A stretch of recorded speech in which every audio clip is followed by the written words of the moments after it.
Ben, thank you. 8 minutes past 6. Let us kick off with news of the rally that happened late in the evening, middle of the night, our time in Pennsylvania. The rally that launches not just Kamala Harris on the way to her effort to get to the White House and become president in November, but also, of course, now with her new running mate, Tim Walz, governor of Minnesota. So the New York Times puts it like this: Mr. Walz, the Democratic governor of Minnesota, a scarcely known political figure just 2 weeks ago, made his giddy, fiery, fidgety, folksy national debut as her running mate. Let's hear first what Kamala Harris herself had to say.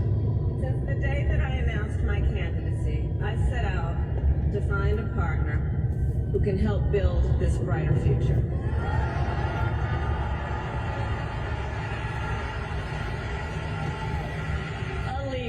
Who will help unite our nation and move us forward. A fighter for the middle class. A patriot who believes, as I do, in the extraordinary promise of America.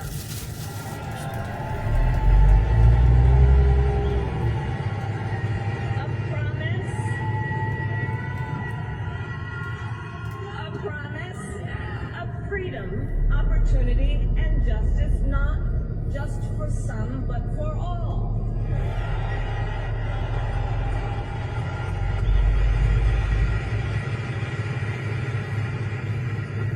So Pennsylvania, I'm here today because I found such a leader.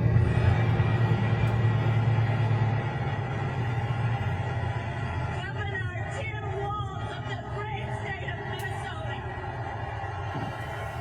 There we are. It was time for Tim Walz to take the stage, and time for him to be as folksy as he is known to be, but also to be pretty hard-hitting when it came to attacks on Donald Trump. Donald Trump sees the world a little differently than us.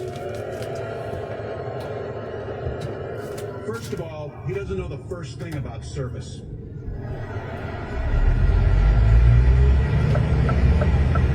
He doesn't have time for it because he's too busy serving himself.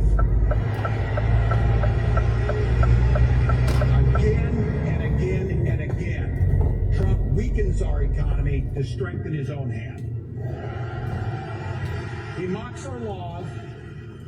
He sows chaos and division. And that's to say nothing of his record as president. He froze in the face of the COVID crisis.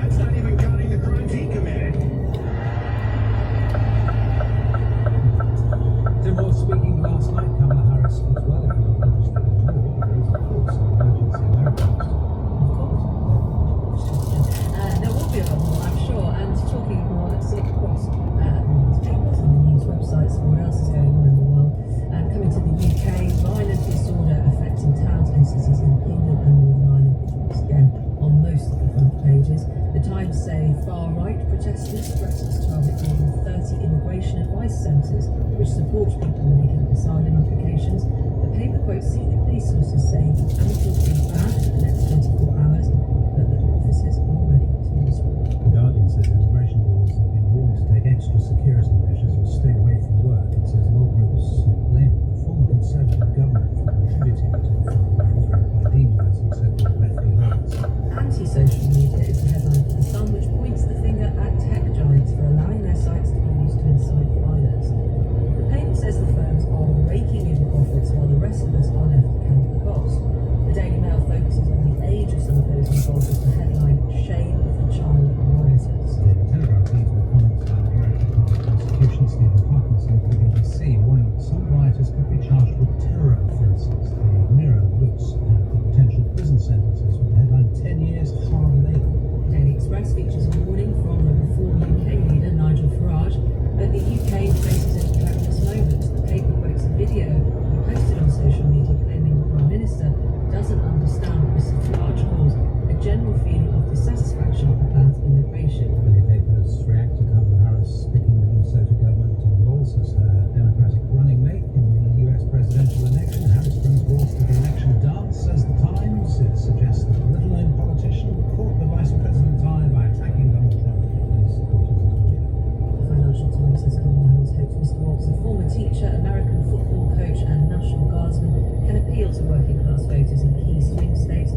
Minnesota's largest paper, the Star Tribune, says the state's governor has been kicked in the hope to help the Democrats standing in the critical upper Midwest region. The Guardian highlights Tim Walz's progressive credentials, saying under his leadership the state of Minnesota has introduced universal school meals, abortion protections and gun control measures as well, and legalised marijuana. The Telegraph says Mr Walz has been branded as a radical by Republicans for his pro-transgender stance. A number of papers feature internal modelling by NHS England, which suggests recently announced industrial action by GPs could see more than 1 million patients end up in emergency care over the next 4 months.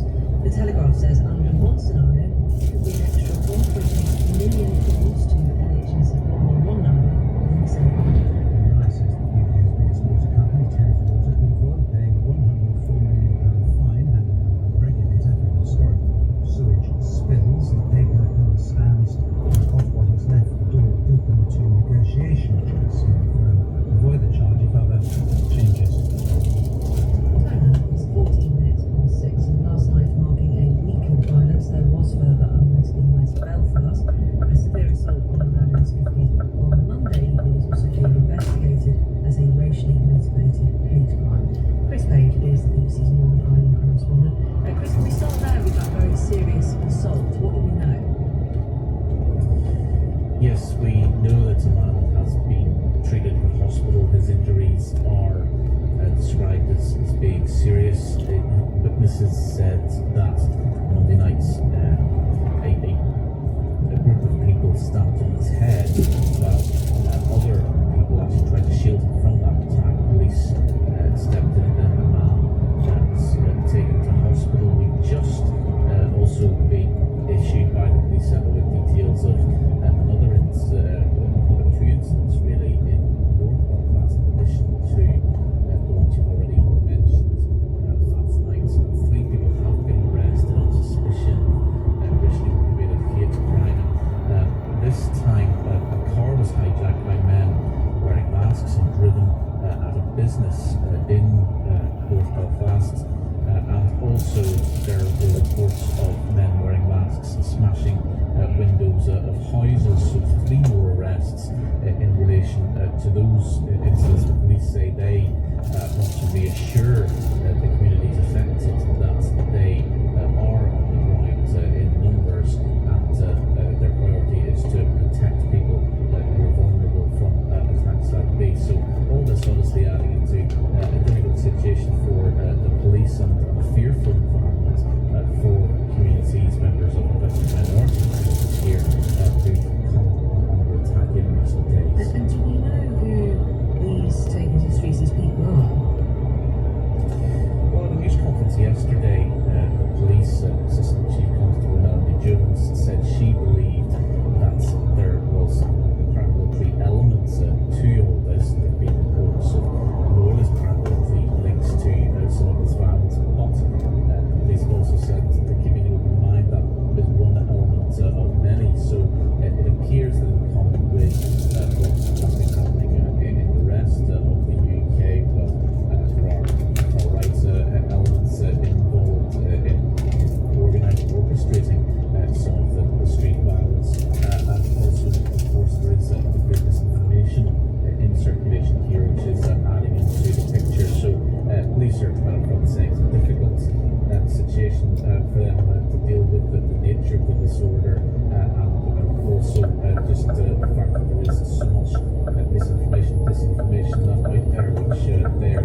with them in their teams up and down the country, and their customers safe. We'll also have representatives from the Home Office, the Department for Business, and the National Business Crime Centre, which is representatives from the police in attendance, so that they can hear some of those experiences and responses and feed in as needed. So is this about reassurances to those businesses, or do you expect some kind of conclusion, some policy and legal advice to come out of it? I think it really depends on how it goes.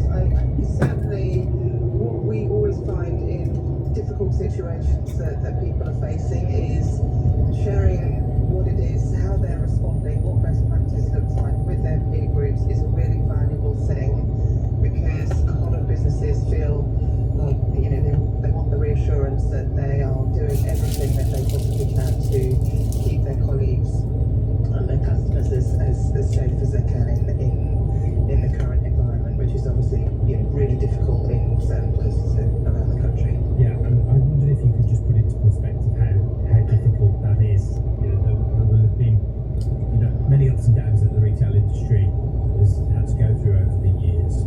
How do you see this one in particular, and for so many of the staff in the retail industry across the country? Well, we have very diverse teams of people who work across diverse communities all across the UK, and they do a fantastic job serving customers day in, day out.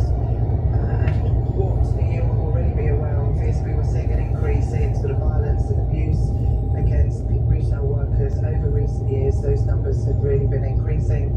So, you know, they do a fantastic job in the front line, and this is another, you know, big challenge to be dealing with. The impact, I mean, from a financial point of view on the business is concerned, it's really too early to know, because obviously we are, you know, not out of the woods yet.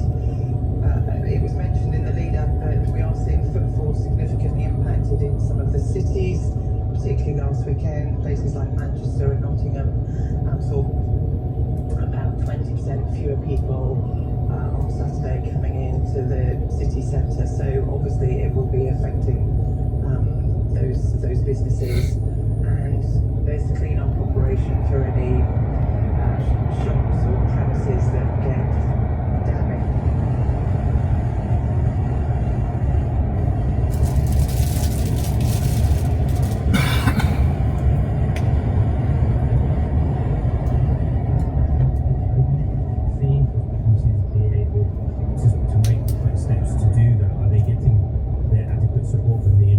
Industry from the local authorities that you would expect them to?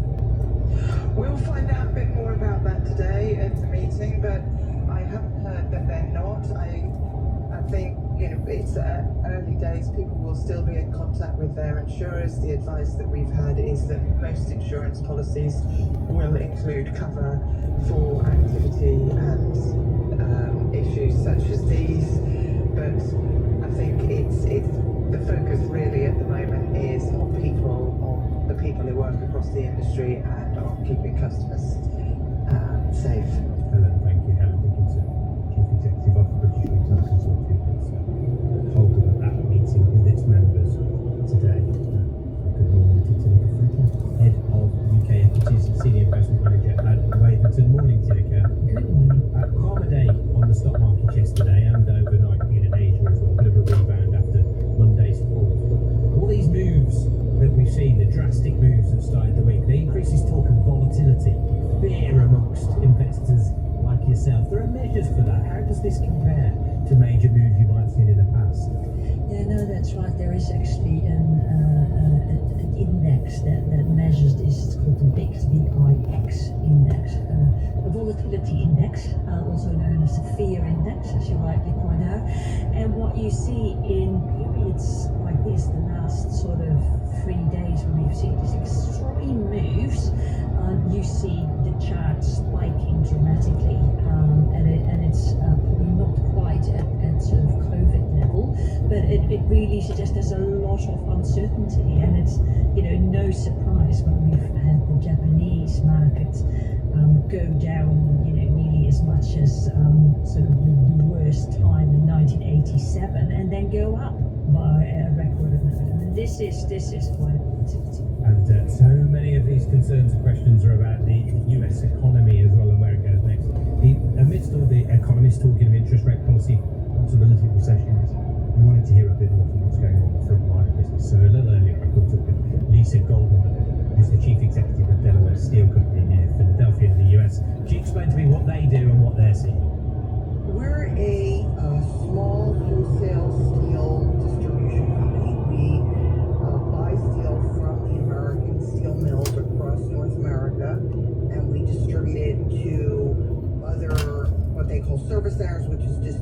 and manufacturing. So when an economy is growing, is building, your services are in demand, how is the mood right now in America? Things are a little heavy. Things have slowed down. I'm not worried yet, but there are a few, I wouldn't call them alarm bells, but little chimes that are causing me some concern because things were really humming along and it just, summer can be a little slow, but July was slower than it should be. What are the reasons for that when you have your conversations with your those in your supply chain, those you're supplying to?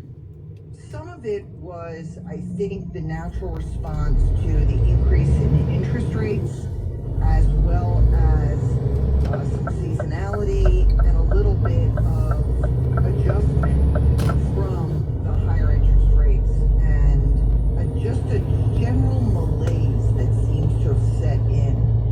I wish I had a perfect crystal ball. Sometimes I think mine's a little, I don't know, crap these days or something, but it should be, with unemployment so low and the consumer numbers where they're at, things should be busier.